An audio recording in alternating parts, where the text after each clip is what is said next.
దేవునికి కృతజ్ఞతాస్తుతులు చెల్లించాలి. చూడండి, పిల్లలు స్కూల్లో ఏదైనా పెన్ ఇచ్చినప్పుడు మరి ఒకసారి పెన్ ఎవరంటే ఇచ్చినందుకు థ్యాంక్స్ అని చెప్పి చెప్తారు కదా. స్కూల్లో పిల్లలు పెన్నకే థ్యాంక్స్ చెప్తున్నారు కదా, చిన్నదానికే థ్యాంక్స్ చెప్తున్నారు. మరి దేవుడు మన జీవితంలో చేసిన ఎన్నో మేలుకి మనం కృతజ్ఞతాస్తుతులు చెల్లించాలి. అదే ఆరాధన. చూడండి, దేవుడు మన జీవితంలో ఏ విధంగా ఉన్నాడో, మనం ఎందుకు ఆరాధన చేయాలో. 1 యోహాను 13వ అధ్యాయము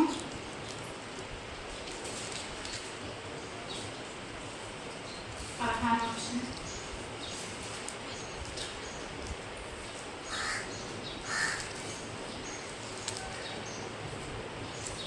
1 యోహాను 15. చదివే వారు కొంచెం దగ్గరగా స్పష్టంగా చదవండి.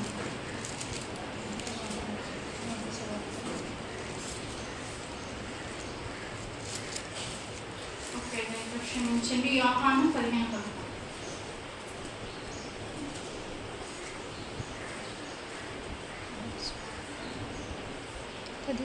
నా యందు మీరును నేను కనిపిస్తూ యోహాను 10:11. యోహాను సువార్త 10వ అధ్యాయము 11వ వచనం. నేను గొర్రెలకు మంచి కాపరిని, మంచి కాపరి గొర్రెల కొరకు తన ప్రాణము పెట్టు. ఇక్కడ ఎవరు కనిపిస్తున్నారండి? మంచి గొర్రెల కాపరి. కాపరి ఏం చేస్తారు? తన గొర్రెల్ని కాపాడుకుంటూ ఉంటాడు. నా గొర్రె ఎక్కడికి వెళ్ళిపోయిందని దానికోసం వెతుకుతూ ఉంటాడు. మనం ఎక్కువ ప్రయాణాలు చేసినప్పుడు గొర్రెలు కనబడుతూ ఉంటాయి కదా. ఆ గొర్రెల వెనకాల ఆ కాపరి ఎలా పరిగెడతాడండి? గొర్రె ఎక్కడికి వెళ్ళిపోతుందో, గొర్రె ఏ ముళ్ళ పొదల్లో చిక్కుకుంటుందో, గొర్రె ఏ అపాయాన్ని తెచ్చిపెట్టుకుంటుందో, అది ఎంత కష్టాల్లో పడుతుందేమో, అది తప్పిపోద్దేమో అని చెప్పేసి ఆ కాపరి కష్టాలు అంత ఇంత కాదు. ఎండైనా పరిగెడతాడు, వానైనా ఆ గొర్రెలతోనే ఉంటాడు. అలాంటి కాపరి మన కాపరి. కనిపించే గొర్రెల కొరకే ఆ కనిపించే కాపరి అంత ప్రయాసపడుతుంటే, మరి మన కాపరి మన కోసం ఎంత కష్టపడుతున్నాడు కదండి. రాత్రి పగలు తను కునుకగా నిద్రించగా మనకి కాపలాగా ఉంటున్నాడు ఈ కాపరి. ఈ యొక్క మంచి కాపరి తన గొర్రెల కొరకు ఏం చేస్తున్నాడంట? ప్రాణాన్ని పెడుతూ వస్తున్నాడు. నిజానికి చెప్పాలంటే ఈ గొర్రెల మీద మనం ఎలా ఉంటున్నాము? త్రోవ తప్పిపోతూ ఉంటున్నాం, మనకి ఇష్టమైన త్రోవలో తిరుగుతూ ఉంటున్నాం. చూడండి, యెషయా గ్రంథం 53వ అధ్యాయము 6వ వచనం.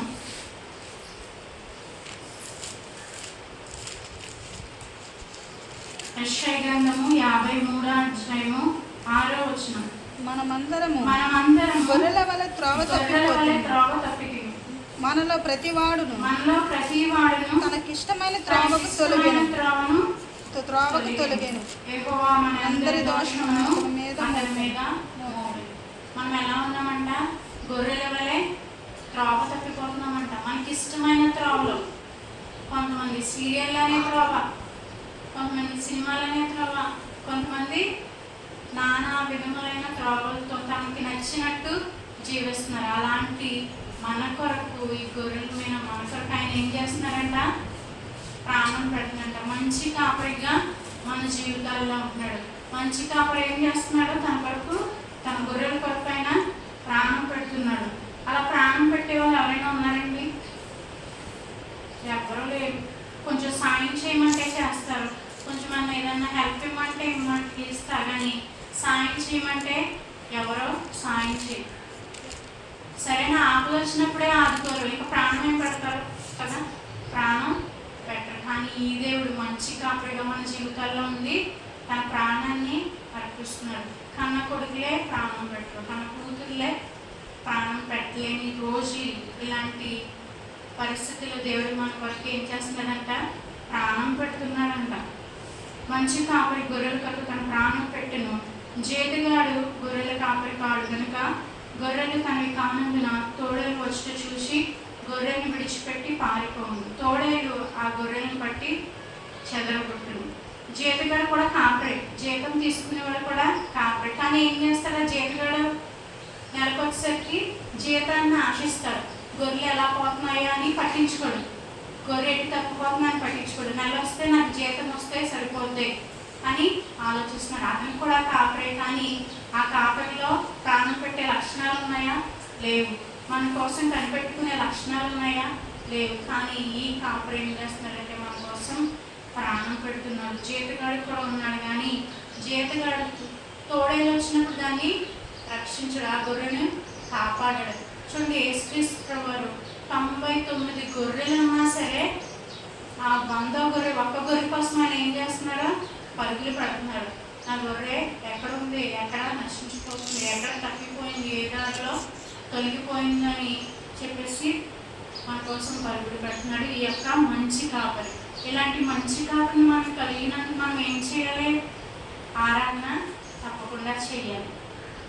తప్పిపోయిన కుమారుడు తన జీవితం లోకంలో వ్యర్థం చేసుకున్నాడు.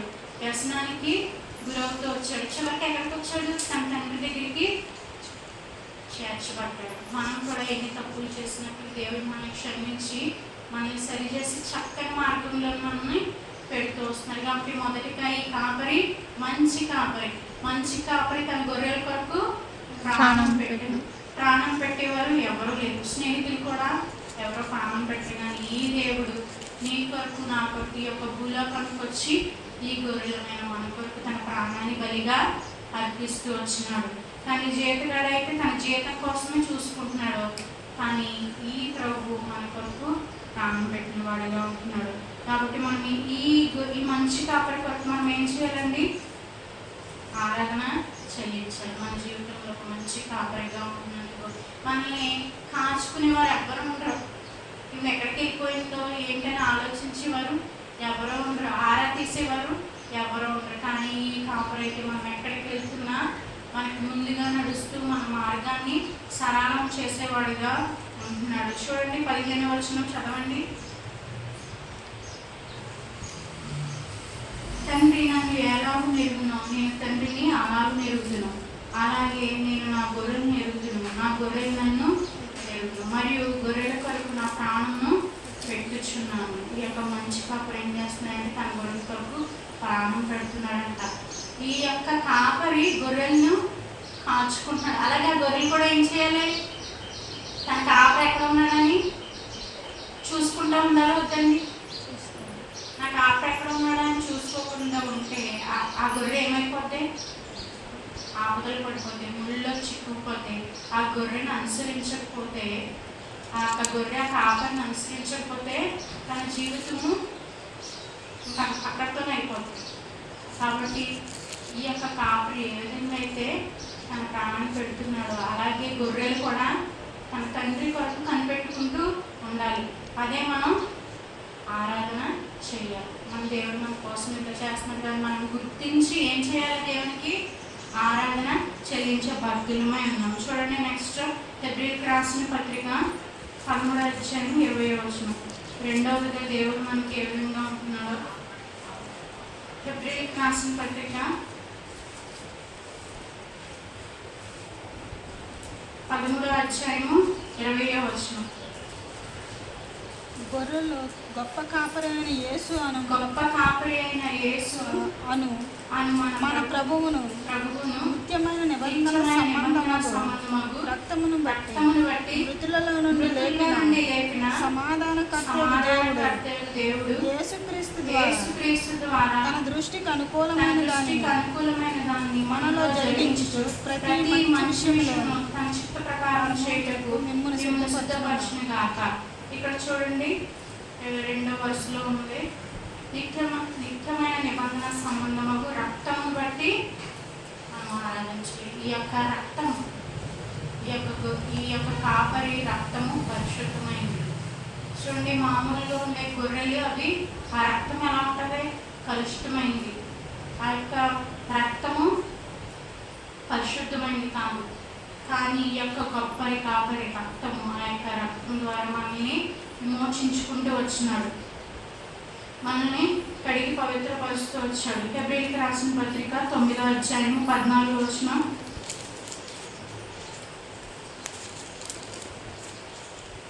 నిత్యుడగు ఆత్మ ద్వారా తను తాను దేవునికి నిర్దోషినిగా అర్పించుకున్న క్రీస్తు యొక్క రక్తము జీవక్రియలను విడిచి జీవము గల దేవుని సేవించుటకు మీ మనస్సాక్షిని ఎంతో ఎక్కువగా శుద్ధి చేయును. ఈ యొక్క క్రీస్తు యొక్క రక్తము మనల్ని ఏం చేస్తుందంట? శుద్ధి చేస్తుందంట. పాపంలో పడి చెడిన మనల్ని ఈ రక్తం ఏం చేస్తుంది? కడిగి మనల్ని పవిత్రపరుస్తూ ఉంది. ఈ యొక్క గొప్ప కాపరి రక్తం. మరి ఏ రక్తం ద్వారా మనకి పాప క్షమాపణ లేదు, పాప విమోచన లేదు, కానీ ఈ యొక్క దేవుని రక్తం ద్వారా మనం కడవబడుతూ వచ్చినాం. కాబట్టి మనము ఈ యొక్క గొప్ప కాపరికి మనం ఏం చేయాలండి? ఆరాధన చెల్లించబద్దులమై ఉన్నాము. కాబట్టి ఈ యొక్క గొప్ప కాపరి తన రక్తాన్ని ఇచ్చి మనల్ని కాపాడుకున్నాడు. తన రక్తం ద్వారా మనల్ని శుద్ధి చేస్తూ వచ్చాడు. చూడండి, ఇంకా అనేక వచనాల ద్వారా మనం ఒకసారి జ్ఞాపకం చేసుకుందాం.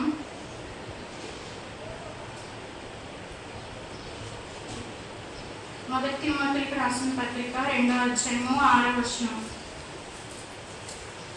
మొదటి తిమోతికి రాసిన పత్రిక 2వ అధ్యాయము 6వ వచనం.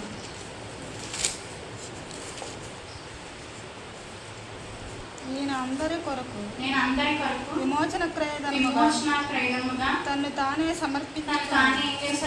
మన కొరకు సమర్పించుకున్నాడు. విమోచన క్రయధనముగా తన ప్రాణంను మన కొరకు ఈ యొక్క కాపరి అర్పించుకుంటూ వచ్చాడు. మన కొరకు ప్రాణం పెట్టే వాళ్ళు ఎవరు లేరు, కానీ ఈ యొక్క గొప్ప కాపరి మాత్రం తన రక్తాన్ని మన కొరకు చిందిస్తూ వచ్చినాడు. మన పాపములు తన భుజం మీద వేసుకుని అనుదినము మన భార్యనైనా భరించేవాడుగా ఉంటున్నాడు. ఈ యొక్క గొర్రె పిల్ల వంటి పరిశుద్ధమైన రక్తంతో మనల్ని కడిగి పవిత్రపరుస్తున్నాడు. అందుకు మనం ఏం చేయాలండి? ఆరాధన చెల్లించాలి. ఇంకా మూడోదిగా చూడండి, మొదటి పేతురు 5:4.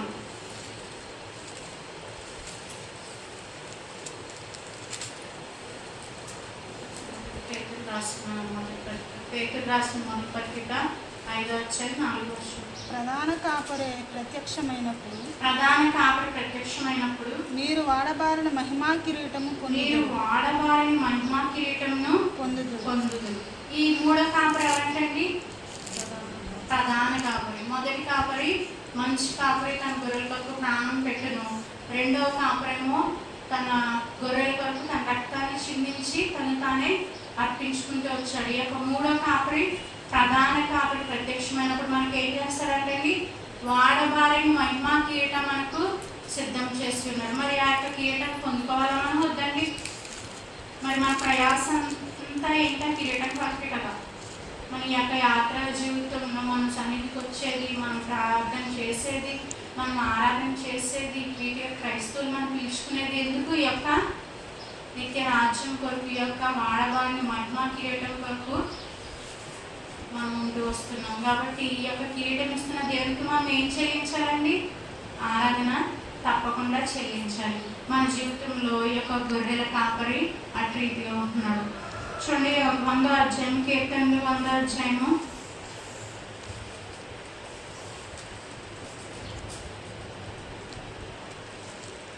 3వ వచనం. యెహోవాయే దేవుడని తెలుసుకున్నది, ఆయనే మనల్ని పుట్టించెను, మనము ఆయన వారము, మనము ఆయన ప్రజలము, ఆయన మేపు గొర్రెలు. మనం ఎవరంటే ఆయన మేపే గొర్రెలు అంట. ఈ యొక్క గొర్రెల కాపరి కదా. మరి ఆ గొర్రెల కాపరి అయినప్పుడు మనం గొర్రెలమైన మనము ఆయనకి ఏం చెల్లించాలంటే ఆరాధన చెల్లించాలి. ఆయనకి ఏమీ చెల్లించలేని మన దగ్గర అంత ఇచ్చే స్థామత కూడా లేదు. కానీ ఏం కోరుతున్నాడు ఆయన? బలిని కోరే దేవుడు కాదు, నైవేద్యాలను కోరే దేవుడు కాదు, విరిగి నలిగిన హృదయాన్ని ఆయన కోరుతున్నాడు. చూడండి, యెషయా గ్రంథము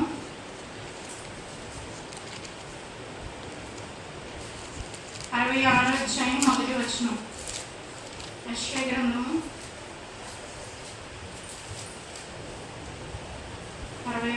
అధ్యాయము 1వ వచనం. యెహోవా యెహోవా ఇలాగ ఆజ్ఞ ఇచ్చుచున్నాడు. ఆకాశము నా ఆకాశము సింహాసనము, నా సింహాసనము, భూమి నా భూమి నా పాదపీఠము. పాదపీఠము. మీరు నా నిమిత్తము మీరు నా కట్టలు నిమిత్తము ఉద్దేశించినది ఏ పాటిది? కట్టనిర్దేశించినది ఏ పాటిది? నాకు విశ్రమ నాకు స్థానములో మీరు విశ్రామస్థానములో కట్టలు మీరు ఉద్దేశించినది ఏ పాటిది? ఏ పాటిది? అవన్నీ నా హస్తకృత్యములు, అవి నా వలన కలిగినవి. యెహోవా సెలవిచ్చున్నాడు. ఎవడు దీనుడై నలిగిన హృదయము గలవాడై నా మాట విని వణుకుచుండునో. ఎలా ఉండాలంటే దీనులై తగ్గించుకుని వణుకుతూ మనం ఆయన సన్నిధిలో ఆరాధన చేసినప్పుడు ఆయన అంగీకరించేవాడుగా ఉంటున్నాడు. ఆకాశం ఆయన సింహాసనం, భూమిని ఆయన పాదపీఠం. అంత గొప్ప దేవుడు. మనము ఆయనకి చెల్లించాల్సింది ఏంటంటే దేని హృదయంతో, తగ్గించుకునే హృదయంతో మనం వణుకుతూ ఆయన సన్నిధిలో ఎప్పుడైతే మన హృదయాన్ని కుమ్మరిస్తామో దేవుడు మనల్ని ఆశీర్వదించేవాడుగా ఉంటున్నాడు. మన ఆరాధనను స్వీకరించేవాడుగా ఉంటున్నాడు. నా కొరకు కట్టను ఉద్దేశించిన ఇల్లు ఏపాటిది? నువ్వేం కడతావు? ఆయనకి ఏమి ఇవ్వగలవు కదా? మనం ఏమీ ఇవ్వలేని వాళ్ళు. అలాంటి దేవుడు, అంత గొప్ప దేవుడు తగ్గించుకుని ఈ యొక్క గొర్రెల దగ్గరికి ఆయన ఒక కాపరి వల్లే మన దగ్గరికి వస్తున్నాడు. మందని ఏ విధంగా అయితే కాల్చుకోవాలో ఆ విధంగా మనం కాస్తూ వస్తున్నాడు. ఎన్నో అపాయాల నుంచి, ఎన్నో కీడుల నుంచి, ఎన్నో ప్రమాదాల నుంచి దేవుడు మనల్ని తప్పిస్తున్నందుకు మనం ఏం చేయాలండి? ఆరాధన చెల్లించేవారుగా ఉంటున్నాం. అంతేకాకుండా చూడండి, యాకోబు రాసిన పత్రిక 1వ అధ్యాయం 13వ వచనంలో ఈ మంచి కాపరి, గొప్ప కాపరి, ప్రధాన కాపరి మన కొరకు జీవ కిరీటాన్ని సిద్ధం చేసినందుకు మనం ఆరాధన చెల్లించాలి. యాకోబు రాసిన పత్రిక 1వ అధ్యాయము 13వ వచనం. వాడబారని మహిమ కిరీటం మనం పొందుకోవాలి. అట్టి కిరీటాన్ని దేవుడు మన కొరకు సిద్ధపరుస్తూ వచ్చినాడు. కాబట్టి మనం ఆయనకు చెల్లించాల్సింది ఏంటంటే మన హృదయం. యాకోబు రాసిన పత్రిక 1వ అధ్యాయం 13వ వచనం. దేవుడు కీడు విషయమై 12వ వచనం. శోధన సాధించేవాడు ధన్యుడు, అతడు శోధనకు నిలిచిన వాడే. ప్రభు తను ప్రేమించిన వారికి, వాగ్దానం చేసిన వారికి జీవ కిరీటము పొందును. ఎవరికంటే ఇది? శోధన సహించి ఆ శోధనలో నిలిచిన వాడు, అలాగే దేవుణ్ణి ప్రేమించి వాగ్దానం చేసిన ప్రకారము ఆయన జీవ కిరీటానికి వస్తాడు. ఎవరికి ఇస్తాడు కిరీటం? ఎవరికి పడితే వాళ్ళకి ఇవ్వడం. ఎవరైతే దేవుని సన్నిధిలో ఉంటారో, తగ్గించుకుని శోధన సహిస్తూ ఉంటారో, దేవుని ప్రేమిస్తారో అలాంటి వారికి ఆయన యొక్క జీవ కిరీటాన్ని సిద్ధపరుస్తూ ఉన్నారు. జీవ కిరీటాన్ని ఆయన ఏర్పాటు చేసి ఉన్నాడు. ఆ యొక్క జీవ కిరీటాన్ని మనం పొందుకోవాలంటే ఈ యొక్క లోకంలో మనం ఎలా ఉండాలి? ప్రత్యేకింపబడిన వారంగా జీవించాలి. చూడండి, ఈ యొక్క కాపరి ఇంకా ఏం చేస్తున్నాడో మనం చూద్దాం. గల్తీయులకు రాసిన పత్రిక 1వ అధ్యాయము 4వ వచనం. గల్తీయులకు రాసిన పత్రిక 1వ అధ్యాయము 4వ వచనం.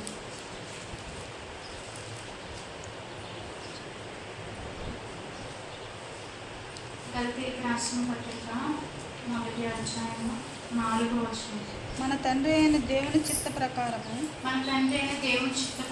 క్రీస్తు మనలను ప్రస్తుత దుష్టకాలములో నుండి విమోచింపవలనని మన పాపముల నిమిత్తమై తన్ను తాను అప్పగించుకున్నాడంట. ఎందుకంటే ఈ దుష్టత్వం నుంచి కాపాడడానికి, తను మనల్ని మనం రక్షించడానికి మన కొరకై తను తాను సమర్పించుకుంటూ వచ్చినారు. ఈ లోకంలో ఎవరైనా వాళ్ళు మన కోసం సమర్పించుకున్న వాళ్ళు ఉన్నారు, మన కోసం త్యాగం చేసిన వాళ్ళు ఎవరైనా ఉన్నారు. అసలు మనం మాట అంటేనే పడదు. నువ్వు నన్ను అంటావా అంటారు, నువ్వు అనేది నేను ఎందుకు పడాలంటారు. మనం ఎడగ ఇంత ప్రేమ చూపించే వాళ్ళు ఎవరున్నారు? శాశ్వతమైన ప్రేమతో నేను నిన్ను ప్రేమిస్తున్నాను అంటున్నారు కదా. మరి అలాంటి దేవుని కోసం మనం ఏం చేయాలండి? ఆరాధన చెల్లించాలి. ఈ యొక్క దుష్టత్వం నుంచి, లోకంలో ఉన్న కీడు నుంచి మనల్ని తప్పించినందుకు మనం ఆరాధన చెల్లించాలి. ఈ యొక్క దుష్టత్వం అంటే ఏంటండి? దుష్టుడే కన్ను నుండి, ఆ యొక్క చెడు నుంచి, లోకం నుంచి మనం ప్రత్యేకింపబడినందుకు దేవుడికి మనం ఆరాధన చెల్లించాలి. మనందరం ఏర్పడ్డాం కదండి, ఏర్పరచబడిన వాళ్ళమే కదా. మనందరం దేవుడు లోకం నుంచి ప్రత్యేకించాడు కదా, మన దుష్టత్వం నుంచి తప్పించి పడ్డా కదా మనం ఏం చేయాలండి? ఆరాధన తప్పకుండా చెల్లించాలి. ఇంకా ఏం చేశాడో చూడండి. ఈ యొక్క పాపని మన జీవితాన్ని కొలసీలకి రాసిన పత్రిక 1వ అధ్యాయము, కొలసీలకి రాసిన పత్రిక 1వ అధ్యాయం 13-14 వచనాలు. ఆయన మనలను అంధకార సంబంధమైన అధికారములో నుండి విడుదల చేసి ఆయన మనలను అంధకార సంబంధమైన అధికారములో నుండి విడుదల చేసి తాను ప్రేమించిన తన కుమారుని యొక్క రాజ్య నివాసులుగా చేయడానికి ఈ యొక్క బంధకం నుంచి, బంధాల నుంచి దేవుడు మనల్ని విడిపిస్తూ వచ్చినాడు. దుష్టత్వం నుంచి, ఈ యొక్క లోక బంధాల నుంచి, బంధకం నుంచి మనల్ని విడిపిస్తూ వస్తున్నాడు. ఏంటంటే ఆ బంధకాలు ఏంటంటే అసలు ఆ బంధకాలు ఏంటంటారు? పాపమే కదా, అసలేంటి పాపమే. ఆ బంధకం ఏంటంటే పాపమే. లోకం అనే బంధకం నుంచి, నానా రకాలైన బంధకాల నుంచి మనల్ని విడిపిస్తూ వస్తున్నాడు. నిజంగా మరి పిలువబడిన వారు అనేకులు, కానీ ఏర్పరచబడిన వారు ఎంతమంది? కొంతమంది. ఇక్కడ ఎంతోమంది, కానీ ఈరోజు ఎంతమంది వచ్చి కూర్చున్నామండి? కొంతమంది. కాబట్టి మీరు అందరూ ఏర్పరచబడిన వారు. మనం అందరం, నేను కూడా ఏర్పరచబడిన వారు. కాబట్టి మనం ఏం చేయడానికి? ఈ యొక్క దుష్టత్వం నుంచి, లోకం నుంచి తప్పించినందుకు మనం ఆరాధన చేయాలి. అందరికీ అవకాశం ఉండదు. ఈ సమయంలో చాలామంది ఏం చేస్తారంటే సీరియల్ చూస్తూ ఉంటారు, వ్యర్థంగా సమయాన్ని వృధా చేసుకుంటూ ఉంటారు, ముస్లిం ముచ్చట్లు పెట్టుకుంటూ ఉంటారు. అలా పెట్టుకోవడం వల్ల సమయం వృధా ఉంటుంది, కానీ దానివల్ల మనం దేవుడిని మహిమపరచగలమండి. లోకంలోనే జీవిస్తాం కానీ ఇంకా దేవుని దగ్గరికి రాలేము. కానీ దేవుడు మనల్ని అలాంటి దుష్టత్వం నుంచి మనల్ని తప్పిస్తూ వస్తున్నాడు. అలాంటి పాప పరిస్థితి నుంచి మనల్ని వేరుపరుస్తూ వచ్చినాడు. చూడండి, ఇంకా చూద్దాం. ఆ యొక్క అంధకార జీవితం నుంచి, చీకటి నుంచి, మరి ముఖ్యంగా చీకటి నుంచి మనల్ని వెలుగుగా చేస్తూ వచ్చాడు. మన జీవితంలో నిత్యమైన వెలుగుగా ఆయన ఉంటున్నాడంటే అది కేవలము ఆయన కృప, ఆయన ప్రేమే, ఆయన వాత్సల్యం మన ఎడల చూపుతున్నాడు. మనమైతే ఎందుకు అర్హత లేము. నేనైతే ఎందుకు అర్హత లేని దాన్ని దేవుడు నా జీవితంలో ఇంత గొప్ప కాపరిగా, ప్రధాన కాపరిగా, మంచి కాపరిగా ఉన్నందుకు నేనైతే కృతజ్ఞతాస్తులు చెల్లించాలి. మనమందరము కృతజ్ఞతాస్తులు చెల్లించాలి. అలాగే తీతులకు రాసిన పత్రిక 2వ అధ్యాయం 14వ వచనం. ఈ కాపరి ఇంకేం చేస్తున్నారంటే, తీతులకు రాసిన పత్రిక 2వ అధ్యాయం 14వ వచనం. ఆయన సమస్తమైన దుర్నీతి నుంచి మనల్ని విమోచించి సత్క్రియల యందు ఆసక్తి గల ప్రజలను తన కోసరము పవిత్రపరచుకొని తన సొత్తుగా చేసుకొనుటకు తను తానే మన కొరకు అర్పించుకున్నాడు. ఎందుకు? సమస్తమైన దుర్నీతి నుంచి మనల్ని తప్పించడానికి, సత్క్రియలకు మనం సత్క్రియలు కలిగి ఉండాలని చెప్పేసి దేవుడు తనను తానే అర్పించుకున్నాడు. ఈ భూలోకానికి మన కొరకు ఆయన వచ్చాడు. ఆయనకి రావాల్సిన అవసరం కూడా లేదు, కానీ నీ కొరకు, నా కొరకు, ఆ గొర్రె వల్లే మనం తప్పిపోతున్న మన కొరకు ఆయన ఈ యొక్క భూలోకానికి వచ్చినాడు. ఎంతగా తగ్గించుకున్నారంటే, మనుషులమైన మన రూపంలోనికి, మానవ రూపంలోనికి ఆయన వచ్చినాడు. దీనత్వం కలిగి దాసుని స్వరూపం ధరించుకుని రిక్తునికి ఈ యొక్క భూలోకానికి వచ్చినాడు. మనకి ఈ రిఫరెన్స్లు, ఈ వాక్యాలన్నీ తెలుసు. అయినప్పటికీ మనం ఏం చేయాలి?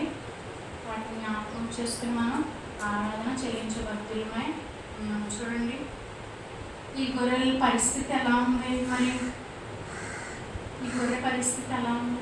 కాపరైతే వెతికి రక్షించాడు. కాపరైతే సమస్త దుర్నీతి నుంచి కాపాడాడు. సమస్త దుష్టత్వం నుంచి, చీకటి నుంచి, ఆ యొక్క లోకం నుంచి, అంధకారం నుంచి విడిపించాడు. మన జీవితంలో గొప్ప కాపరిగా, మంచి కాపరిగా, ప్రధాన కాపరిగా ఉన్నాడు. మరి మన గొర్రెలు, మన పరిస్థితి ఎలా ఉందండి? యెషయా 66లో చదువుకున్నాం కదా, మనం అందరము గొర్రెల వల్లే త్రోవ తప్పిపోతుంటాయి. ఇంకా చాలా మంది త్రోవ తప్పిపోతున్నారు, ఈ త్రోవలోకి రాలేని పరిస్థితులు ఉంటున్నారు. కానీ దేవుడు మనల్ని అయితే ప్రత్యేకించుకున్నందుకు మనం ఆయనకి కృతజ్ఞతాస్తులు చెల్లించాలి. యెహోవా దయాళుడు, ఆయనకు కృతజ్ఞతాస్తులు చెల్లించాలి. దావీదు అంటాడు కదా, ఆయన చేసినప్పుడు నేనేమి చెల్లించగలను, రక్షణ పాట నేర్చుకుని నా యొక్క దేనస్థుతి ఆరాధనానికి అర్పిస్తాను అంటున్నాడు. దావీదు పాపం చేశాడు, బత్షెబతో పాపం చేసినప్పుడు అంటే 10వ వచనంలో ఉంది, ఆయన శుద్ధ హృదయం దయచేయండి, నేను మరలా రక్షణ ఆనందం పొందుకోవాలి. ఒకప్పుడు ఆనందం ఉండేది, కానీ ఆ పాపం చేయడం వల్ల ఏమైంది, కోల్పోయాడు ఆ ఆనందాన్ని. కానీ మనం అలా కాకుండా ఈ యొక్క కాపరిని మనం అనుసరించాలి. మన ఆత్మీయ జీవితంలో మన కాపరి యేసు ప్రభువారు. అలాగే మనకు కనిపించే కాపరి ఎవరండి, మనకు కనిపించే కాపరి సేవకుడు మాట కూడా మనం వినేవారంగా ఉండాలి. అప్పుడే మన ఆత్మీయ జీవితం ముందుకెళ్తుంది. సేవకుడు గద్దించినప్పుడు మనం లోబడుతూ రావాలి. ఆ యొక్క కాపరి గొర్రెను సరైన దారిలోకి తీసుకొచ్చినప్పుడు ఆ గొర్రె నేను రాను, నేను ఇక్కడే ఉంటానని ముందుకేస్తే అలా ఉంటుందండి, అక్కడే ఉంటుంది. లేదంటే ఆ వానలోను ఆ వర్షంలోను ఆ యొక్క తోడే చిక్కుపోయి ఏమవుతుంది, నశించిపోతుంది. తన జీవితం అక్కడికనే అంతమైపోతుంది. అలా కాకుండా మనం కాపరిని అనుసరించాలి. కాపరి చెప్పే మాటకి మనం లోబడినప్పుడు ఎప్పుడైతే ఆ గద్దింపు మనం స్వీకరిస్తామో మన జీవితంలో ఆశీర్వాదాలు మనం పొందుకునే వారంగా ఉంటాం. కాబట్టి దావీదు చెప్తున్నాడు, ఏమని చెప్తున్నాడండి, యెహోవా నా కాపరి, నాకు ఏమీ కలగదు, గాడ్ ఈజ్ మై షెపర్డ్ అని చెప్తున్నాడు కదా. ఆయనే ఒక కాపరి కదండి.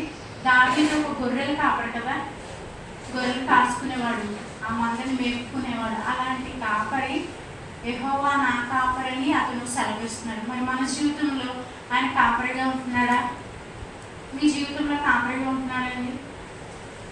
లేదా నేను వస్తున్నాను వెళ్తున్నాను, లేదంటే కనుక ఏదో అక్క రావట్లేదు అంటారని అక్కడికి భయపడి రావడం అలా కాదు. కానీ మనం మన జీవితం ఎవరికి సమర్పించుకోవాలి, దేవునికి సమర్పించుకోవాలి. అప్పుడే మన జీవితాన్ని మనం దేవునికి అర్పించుకున్న వారంగా ఉంటాం. అప్పుడే లోకం నుంచి మనం ప్రత్యేకింపబడిన వారంగా ఉంటాం. ఇంకా చూడండి, మరి ముఖ్యంగా ఒక వచనం మనకు బాగా తెలుసు, ప్రతిసారి ఆరాధనలో మనం చేస్తూనే ఉంటాం. చూడండి, 1 కొరింథీయులకు రాసిన పత్రిక 1వ అధ్యాయము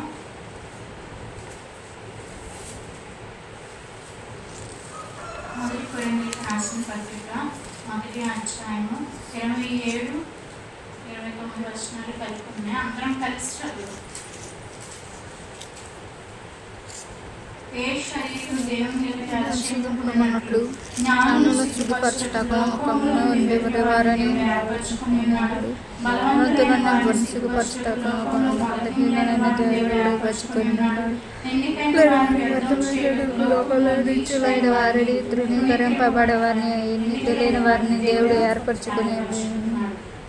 అయితే ఆయన మూలముగా మీరు క్రీస్తు యేసునందు ఉన్నారు. ఇప్పుడు చెప్పండి, మన అందరం ఎక్కడ ఉన్నామండి, క్రీస్తు యేసునందు ఉన్నామా లేదా? లోకం నుంచి మనల్ని వేరుపరుస్తూ వచ్చాడు. జ్ఞానులను సిగ్గుపరచుటకు బలహీనమైన మనల్ని దేవుడు ఏర్పాటు చేసుకున్నాడు. ఎన్నికలైన వారిని మనల్ని దేవుడు ఏర్పాటు చేసుకున్నాడు. నీచులైన వారిని మనల్ని తృణీకరింపబడిన మనల్ని దేవుడు ఏర్పాటు చేసుకుంటూ వచ్చినాడు. మరి దేవుడు ఏర్పాటు చేసుకోకపోతే, దేవుడు పిలవకపోతే మన పరిస్థితి ఎలా ఉందండి? ఇప్పుడు లోకంలోనే జీవించేవాళ్ళం, ఆ చీకటి బ్రతుకుల్లోనే మనం జీవించేవాళ్ళం, ఆ యొక్క దుష్టత్వంలోనే ఆ యొక్క పాపంలోనే మనం ఉండేవాళ్ళం. కానీ అలాంటి పరిస్థితి నుంచి దేవుడు మనల్ని తప్పిస్తూ వచ్చినాడు. అలాంటి దేవుడికి మనం ఆరాధన చెల్లించాలి. దేవుడు బలులను కోరట్లేదు, నైవేద్యాలను కోరట్లేదు, కానీ విరిగి నలిగిన నీ యొక్క హృదయాన్ని ఆయన కోరుతున్నాడు. ఎవరైతే విరిగి నలిగిన హృదయంతో ఆయనకి ఆరాధన చేస్తారో వారి యొక్క ఆరాధన ఆయన స్వీకరిస్తారు. చూడండి, ఆరాధన చేసేటప్పుడు గంటలు గంటలు చేస్తారు కొంతమంది. గంటలు గంటలు చేసినంత మాత్రాన, లేదంటే ఎక్కువ పదాలు పలికినంత మాత్రాన ఆయన వింటాడనుకోవడం మన యొక్క అవివేకతనం అవుతుంది. మనము చేసే చిన్న ఆరాధన అయినా మన హృదయపూర్వకంగా మన హృదయంతో ఆయన సమర్పించుకున్నప్పుడు ఆయన ఖచ్చితంగా మన ఆరాధనే అంగీకరించేవాడుగా ఉంటాడు. కాబట్టి మన కాపురైన దేవునికి ఆరాధన చెల్లించాలి. చూడండి, అలాగే యెషయా గ్రంథం 53 అధ్యాయము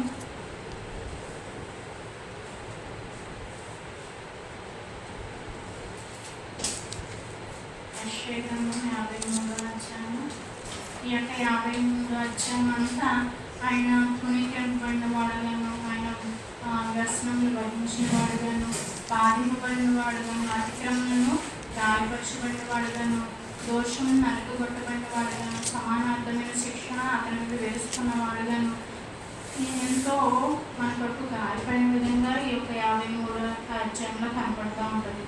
ఈ గొర్రెలమైన మన కొరకు ఆయన తన జీవితాన్ని సమర్పించుకున్నాడు. ఒక్కరోజే కాదు, అనుదినము నీ కొరకు నా కొరకు అనుదినం మన భారాన్ని, మన పాప భారాన్ని ఆయన మోస్తూ వచ్చాడు. యాత్రికుని ప్రయాణం చదవరు ఎవరైనా, అందులో ఉంటుంది ఆ యొక్క వ్యక్తి తన పాపాన్ని భుజం మీద వేసుకుంటా ప్రయాణం అవుతూ ఉంటే అది ఎంతో భారంగా ఉంటుంది. సరైన సమయం వచ్చినప్పుడు ఆ పాపం ఎప్పుడైతే కింద పడిపోతుందో అతనికి ఎంతో తేలిగ్గా, హృదయం అంతా నెమ్మదిగా ఉంటుంది. కాబట్టి మన పాపాన్ని మనం మోయకూడదు. మనం ఒప్పుకున్న ఆల్రెడీ మనం కడపబడిన వాళ్ళు, మనం ప్రత్యేకింపబడిన వాళ్ళు, మనము ఆయనకి ఏం చెల్లించాలంటే ఇప్పుడు ఆరాధన చెల్లించాలి. అంతేకాకుండా ఇంకొక వచనం చూసి నేను అనిపిస్తాను. ఎఫెసీయులకు రాసిన పత్రిక 1వ అధ్యాయం 6వ వచనం. ఈ యొక్క వ్యసనాకాంతుడికి ఎందుకు అయిపోయాడు ఆయన? మన కొరకు, మన పాపం కొరకు తృణీకరింపబడిన వాడిగా అయిపోయాడు. ఆ యొక్క గొర్రె పిల్ల ఏ విధంగా అయితే మౌనంగా ఉంటుందో నీ కొరకు నా కొరకు ఆయన మౌనం వహిస్తూ వచ్చాడు. ఒకవేళ ఆయన ఆ యొక్క క్రయధనం చెల్లించకపోతే మనం పాపంలోనే జీవించేవాళ్ళం. మన యొక్క పాపము పోయేది కాదు. కానీ తన యొక్క అమూల్యమైన, నిర్దోషమైన, నిష్కలంకమైన గొర్రె పిల్లమైన పరిశుద్ధమైన రక్తంలో నిన్ను నన్ను కడగడం వల్ల మనకి ఈ యొక్క రక్షణ అనేది దేవుడు ఇస్తూ వచ్చినాడు. చూడండి, చదవండి. ఎఫెసీయులకు రాసిన పత్రిక 1వ అధ్యాయం 6వ వచనం. ఎట్లనగా తన ప్రియుని యందు తాను ఉచితంగా మనకు అనుగ్రహించిన తన కృపామహిమ కీర్తి కలిగినట్లు తన చిత్త ప్రకారమైన దయా సంకల్పం చొప్పున యేసుక్రీస్తు ద్వారా కుమారులుగా స్వీకరించుటకై మనలను ముందుగా తన కోసం నిర్ణయించుకొని తన ఎదుట పరిశుద్ధమును నిర్దోషములై ఉండవలెనని జగత్పునాది వేయబడకమునుపై ప్రేమ చేత క్రీస్తునందు ఏర్పాటు చేసుకుని. ఇప్పుడు ఏర్పరచుకోలేదు మనల్ని. జగత్పునాది వేయబడకమునుపై మనల్ని క్రీస్తు తన సంకల్పం చొప్పున మనల్ని ఏర్పాటు చేసుకున్నాడు. మనం తల్లి గర్భంలో గుర్తింపబడకమునుపై ఆయన మనల్ని ప్రత్యేకించుకున్నాడు, ప్రతిష్ఠించుకుంటూ వచ్చాడు. అందుకు మనం ఏం చేయాలండి? ఆరాధన చెల్లించాలి. మరి ఇంత గొప్ప దేవుడు కదా. మనం ఎన్నో మార్లు తగ్గిపోతున్నప్పటికీ, తృణీకరించినప్పటికీ దేవుడు మనల్ని విడిచిపెట్టగా ప్రేమిస్తూ ఈ యొక్క గొర్రెలమైన మనల్ని వెనక్కి రక్షించుకుంటున్నాడు. మరి నా గొర్రె ఎక్కడికి వెళ్ళిపోతుందో అని ఆయన మన కోసం గాబరపడుతున్నాడు. మన కోసం ఆయన ఎంతో కన్నీరు కార్చేవాళ్ళు ఉన్నాడు. మన కోసం దివారాత్రులు ఆ యొక్క కునుకక నిద్రించగా ఆ యొక్క గొర్రెని ఏ విధంగా కనిపెట్టుకుంటాడో నీ కొరకు నా కొరకు ఆయన కనిపెట్టుకున్నాడు. ఎన్నో ప్రమాదాలు కదండి. మరి నిన్న కూడా మన ప్రభుత్వంలో కూడా ఒక పిల్లడు చనిపోయాడు. మీ అందరికీ తెలిసే ఉంటుంది. ఎంత ప్రమాదాల నుంచి మనం దేవుడు కాపాడుతున్నాడు. అనేది మనం ఆహారం ఇస్తున్నాడు, వస్త్రాలు ఇస్తున్నాడు. చాలామంది ఈ పరిస్థితి ఉండదు. కానీ దేవుడు మనం అన్ని ఇచ్చిన దేవుడు మనకి ఇచ్చినందుకు మనం కృతజ్ఞతాస్తులు తప్పకుండా చెల్లించాలి. చిన్న పెన్ ఇచ్చిన బిడ్డ తన ఫ్రెండ్కి ఏ విధంగా అయితే థ్యాంక్స్ చెప్తాడో, మరి మనం ఇన్ని ఊళ్ళు పొందుకుంటున్నామో వాటన్నిటికీ మనం చిన్న థ్యాంక్స్ చెప్పాలి కదండి. మరి నేను అంతా కాల్చి కాపాడు, రాత్రంతా కాల్చి కాపాడు, మరి ఈరోజు ప్రవేశపెట్టావు, లేక దుష్టత్వం నుంచి నన్ను తప్పించావు, లోపం నుంచి ప్రత్యేకపరుస్తూ వచ్చావు, తృణీకరింపబడిన నా జీవితము అని చెప్పేసి మరి తృణీకరింపబడిన దాన్ని ఎవరైనా స్వీకరిస్తారండి? ఇప్పుడు పగిలిపోయిన కొండ పక్కన పడేసామంటే అది పగిలిపోయింది అనుకోండి, దాన్ని వాడతామా? వాడదు. కానీ పగిలిపోయిన మన జీవితాన్ని ఆయన బాగు చేస్తూ వచ్చాడు. అలా క్రీస్తులో చిగురింపజేస్తూ వచ్చారు కాబట్టి మనం ఆరాధన చెల్లించుకుని ఒక గొప్ప కాపరికి, ప్రధాన కాపరికి, మంచి కాపరి తన గొర్రెల కొరకు ప్రాణం పెట్టిన యొక్క మంచి కాపరి మన జీవితంలో కలిగినందుకు ఆరాధన చేసుకుంటాం.